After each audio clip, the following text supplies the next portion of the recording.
The forest was quiet, too quiet. The rustling of leaves was the only sound, broken only by the faint chirp of distant crickets. Then came a low groan. Amaka, a simple village girl of 18, was returning from the stream.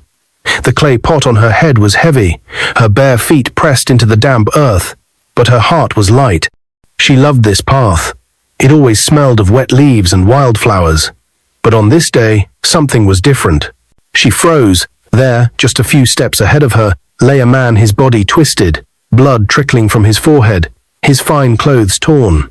His breathing was shallow, almost gone. Amaka gasped, her pot slipping from her head and crashing to the ground. She bent down quickly, her eyes wide. Oh my God, who is this man? Is he alive? Her hands trembled as she touched his wrist. Faint, but still there. A pulse. Panic flooded her. She wanted to run back to the village and call for help, but something deep inside her refused to leave him there. Her grandmother's words came back to her, echoing like a song. The forest may hide danger, Amaka, but it also gives healing. If you see someone in need, your hands must never shake. With quick movements, Amaka tore part of her wrapper and pressed it against his wound. She whispered prayers under her breath, tears glistening in her eyes as she rubbed a mixture of herbs she carried in a small calabash for emergencies. She didn't know his name, but she fought for his life like she had known him forever. Suddenly, his body jerked. His eyes flickered open. Amaka gasped again. His eyes were not the eyes of an ordinary man. They were sharp, commanding even in weakness. They carried a weight that made her heart skip. But before she could speak, his eyes rolled back, and he fainted again. At that very moment, voices echoed in the distance. Male voices. Amaka crouched low, fear running through her veins. She peered through the trees and saw two men walking briskly away, laughing in hushed tones. He won't wake up. By now, the forest has swallowed him. One voice said, Good. The world will finally know Uche Robinson is gone. The other replied, his laughter cutting through the silence like a knife. Amaka's chest tightened. Uche Robinson. The name was like thunder. Even in her remote village, she had heard whispers of the billionaire heir to oil and real estate wealth. Was this him? Lying here in the mud, bleeding, abandoned like nothing? Her heart raced faster.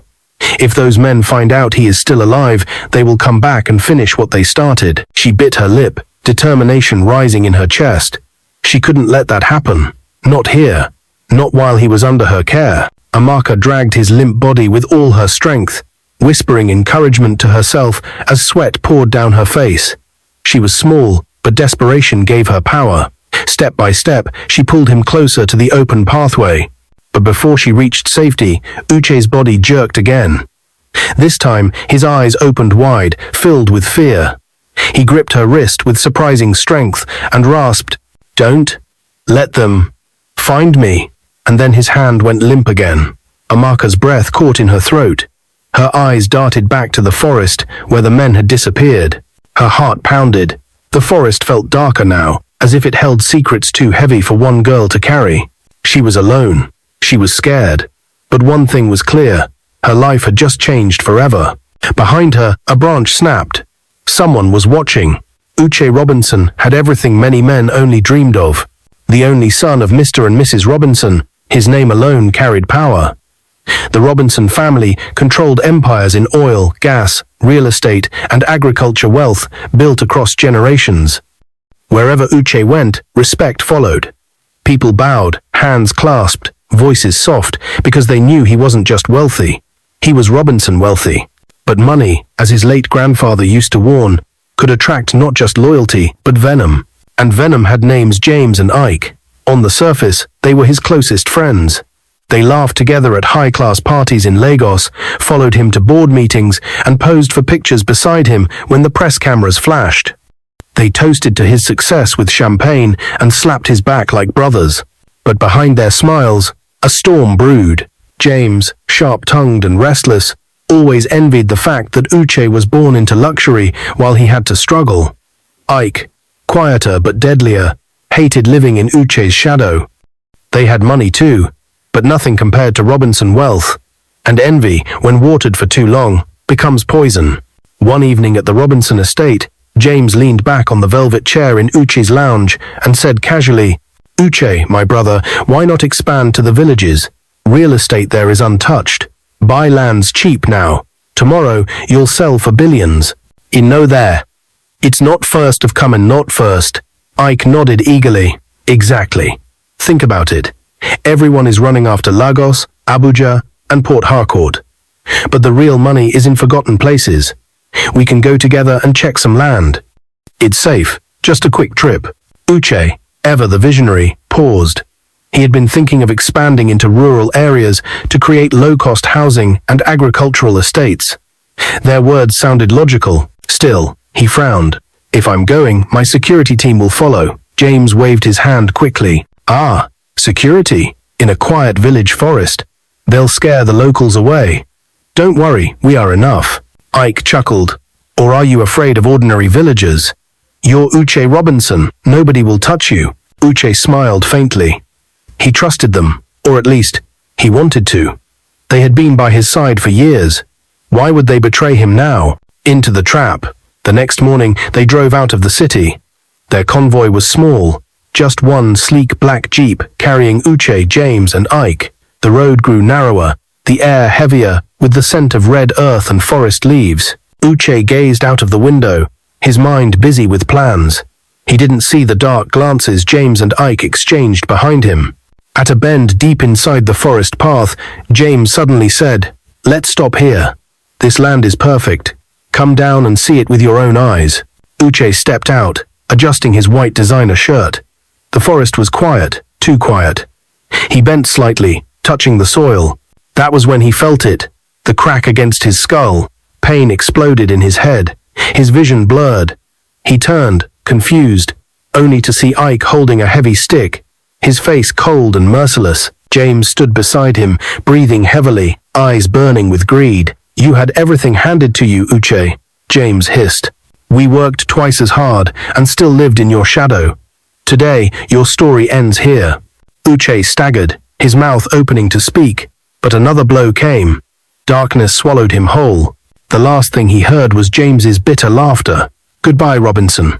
The forest will bury your name." Back to the present. Hours later, when Uche's body lay in the mud and Amaka stumbled upon him, James and Ike were already celebrating their victory. They drove out of the village with smug faces, convinced their problem was solved. But little did they know, the village girl they had never imagined could hold the fate of a billionaire in her hands had already begun a story they could not control. In the village square, Amaka's father noticed her delay from the stream. He set out to look for her, only to see broken branches, a trail of dragged footprints, and the shattered pot lying on the ground. Amaka's hands were sore from dragging the stranger, but she didn't stop. His body was heavy, every step felt like carrying a mountain. Finally, she reached a small clearing where the trees parted just enough for sunlight to filter through. Her chest rose and fell rapidly as she wiped sweat from her brow. The man's face looked calmer now, though blood still trickled from his wound. His clothes, once fine, were now stained with dirt and blood. Amaka sat beside him, her heart pounding. "Who exactly are you?" she whispered, staring at him. His face had a kind of quiet strength, even in weakness. She quickly pulled out her little leather pouch. Inside were herbs her grandmother had taught her to use for snake bites, wounds, and fevers. Crushing some leaves between her palms, she mixed them with water from her calabash and pressed the paste gently onto his forehead. The man groaned softly. His eyes opened halfway, and for the first time, his lips moved. "Water, please." Amaka lifted his head carefully and pressed the calabash to his lips. He drank slowly, his weak hands clutching hers for support. Then his eyes closed again. Back in the village square, Amaka's father, Mr. Okafor, frowned as he paced near the elder's hut. She went to fetch water before the sun reached its peak. "By now, she should be back," he muttered. Her mother, Mama Nogzi, tried to calm him. Maybe she stopped to play with the other girls.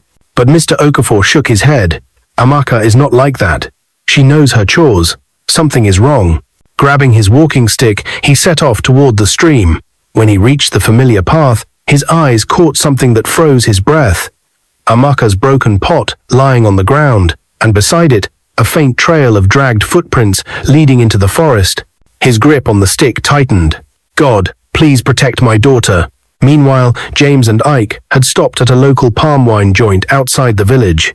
They sat under the shade of a tree, their laughter sharp and cruel. By now, the vultures would have gathered. Ike said, sipping from his calabash. No one will ever find him there. The forest is deep. James smirked, but then leaned closer. Still, what if by some chance he survives?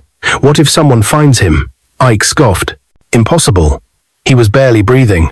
Even if he does, who will believe him? Two loyal friends against one weak story. Relax, James. But James didn't look relaxed. Deep inside, his greed made him restless, and restlessness often led to mistakes. Back in the clearing, Uche stirred again. This time his eyes opened fully, though weak.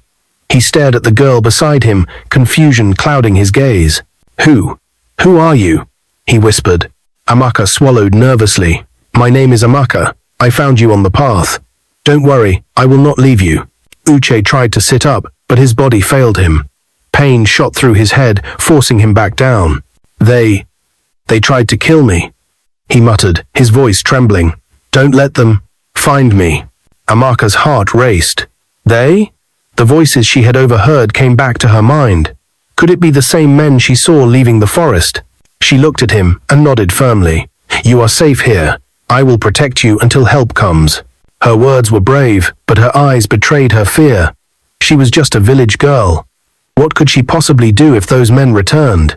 Cliffhanger. As evening fell, Mr. Okafor finally reached the clearing. His eyes widened when he saw his daughter kneeling beside a bloodied stranger. Amaka, he shouted. What have you done? Who is this man? Amaka froze. The billionaire stirred, his eyes flickering open at the sound of a new voice, and from the distance, carried faintly by the evening wind, came the unmistakable sound of footsteps approaching. Mr. Okafor stood frozen, his voice shaking as he pointed at the bloodied man on the ground. Amaka, what kind of trouble have you brought upon this family? Who is this stranger? Amaka's lips trembled.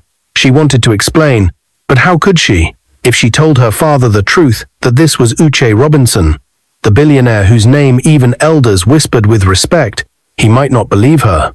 And worse, it might put her family in danger. She bowed her head. Papa, I found him dying on the path. I couldn't leave him there. Please, don't be angry. Mr. Okafor's face darkened. He looked around nervously, as though the trees themselves were listening. Amaka, this man is not ordinary. Look at his clothes. Look at the wound. Whoever left him here wanted him dead. If they discover you saved him, they may come for you too. Amaka's heart pounded, but she lifted her chin. Then let them come. I could not walk away and let him die. Her father stared at her, torn between anger and pride. Finally, he sighed heavily and knelt beside Uche, pressing 2 fingers to his neck. He is weak, but alive. We must get him to safety before nightfall. Whispers in the village. That night, the village square buzzed with unease. A few hunters returning from the forest had noticed broken branches and strange markings on the ground. They whispered about spirits, others about bandits. In the midst of this chatter, James and Ike appeared, pretending to be innocent travelers looking for palm wine. They laughed loudly, masking their restlessness. But when they overheard a hunter mention, "I saw footprints," one was being dragged. James's smile froze. He leaned close to Ike. Dragged? Do you hear that? Someone found him. And the seaman? Ike clenched his jaw. No, it's just village superstition. But let's keep our ears open. Still, both men knew deep inside something was wrong. The caretaker, in a small hut at the edge of the village, Uche lay on a raffia mat. His wound was cleaner now, thanks to Amaka's herbs. She sat beside him, fanning away flies and whispering prayers under her breath. Suddenly, his eyes fluttered open. This time, his gaze was clearer, though weak. You saved me, he whispered, his voice heavy with disbelief. Amaka blushed slightly. I only did what anyone should do. But Uche shook his head faintly. Not everyone would risk their life for a stranger. You don't know who I am, yet you stayed. Her brows knitted. Who are you? For a moment, silence filled the room. His lips parted as if to speak the truth, but then he stopped. His instincts told him it wasn't safe. Not yet. Instead, he said softly, My name is Uche. That is all you need to know for now. Amaka tilted her head, but didn't press further. She only nodded. Rest. Tomorrow we will find a way to get you to the hospital. The enemy draws near. Outside, under the moonlight, James and Ike prowled like wolves. They had bribed a young boy in the village with coins to spy for them. The boy returned, wide-eyed, whispering about a wounded man hidden in a hut near the stream. James's lips curled into a cruel smile. So the fool lives. And this time, we finish it ourselves. Ike's eyes burned with greed. And anyone who stands in our way will join him. Back in the hut, Amaka sat beside Uche, humming softly to calm him. Suddenly, a dog outside began barking wildly, its growl echoing through the night. Amaka froze, her eyes darting to the doorway. Uche stirred weakly, sensing danger. And then a shadow moved across the window. Someone was outside, watching. The night was heavy with silence, broken only by the frantic barking of the village dog. Amaka clutched the wooden spoon in her hand like a weapon, her body trembling. She turned to Uche, who struggled to sit up, his face pale but his eyes sharp. "They are here," he whispered. Before she could ask, the door creaked open. James and Ike stepped in, their shadows long and menacing in the dim lantern light. James smirked. Well, the forest failed us, but here you are, Uche, alive and hiding with a peasant girl." Ike's eyes flickered toward Amaka, cruel and mocking. "Step aside, little one. This is none of your concern." Amaka's chest heaved, but she stood her ground. "If you want to touch him, you must go through me first." Her voice shook, but her courage blazed like fire. Before James could lunge, the door burst open again. Mr. Okafor stormed in with his walking stick raised high. Behind him came 3 strong village boys, carrying machetes. "You dare bring violence into my home?" he thundered. The tension exploded. James pulled a knife. Ike grabbed a stool, and chaos erupted in the small hut. The villagers fought fiercely, their loyalty to Amaka giving them strength. In the struggle, James swung wildly but slipped on spilled water, crashing hard to the ground. Ike tried to flee, but one of the boys caught his arm and dragged him back. Breathing heavily, Uche forced himself upright. His voice, though weak, carried authority that silenced the room. "Enough!" Everyone froze. He turned his gaze on James and Ike, his eyes burning with betrayal. "You called yourselves my friends, you drank from my table, you rode in my cars, and yet you wanted my blood. Today, the world will know who you truly are." James's face drained of color. "Uche, please, save your lies for the court." Uche cut him off coldly. By morning, the police had arrived, alerted by calls from Uche's family when his convoy never returned.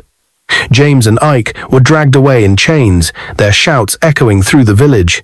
The villagers stared in awe as Uche stepped out of the hut, his wounds now bandaged, his body supported by guards. The truth spread like wildfire. The stranger Amaka had saved was no ordinary man. He was Uche Robinson, the billionaire heir the newspapers wrote about, the man whose wealth stretched across oil, gas, estates, and farmlands. Gasps rippled through the crowd. Mothers pulled their children closer, elders shook their heads in wonder. And in the center of it all, Amaka stood quietly, her heart pounding. Uche turned to her, his eyes softer than she had ever seen. "You didn't know me. You had nothing to gain. Yet you risked your life for mine. For that, Amaka, I will forever be grateful." Weeks passed. Uche recovered in the city hospital, but he never forgot the girl who had saved him in the forest. True to his word, he returned to the village, not as a wounded stranger, but as a man in love. He walked into Mr. Okafor's compound with his parents beside him, their wealth and influence impossible to ignore. The villagers gathered, their mouths open in disbelief. With the entire village watching, Uche faced Amaka and held her hands. "I came to your forest, broken, and left alive because of you. Amaka, you are the reason I breathe today. I don't want to live another day without you by my side." Tears welled in Amaka's eyes as the crowd erupted in cheers. Her parents, once fearful, now stood tall with pride. In time, their union blossomed. Uche and Amaka married in a grand ceremony that brought the city and the village together. For the first time, 2 worlds' wealth and simplicity joined hands. And through it all, Uche never stopped reminding everyone of one truth, that in the darkest forest, it was the heart of a humble village girl that saved a billionaire's life. Thank you for watching. Please like this video and subscribe to our channel for more videos.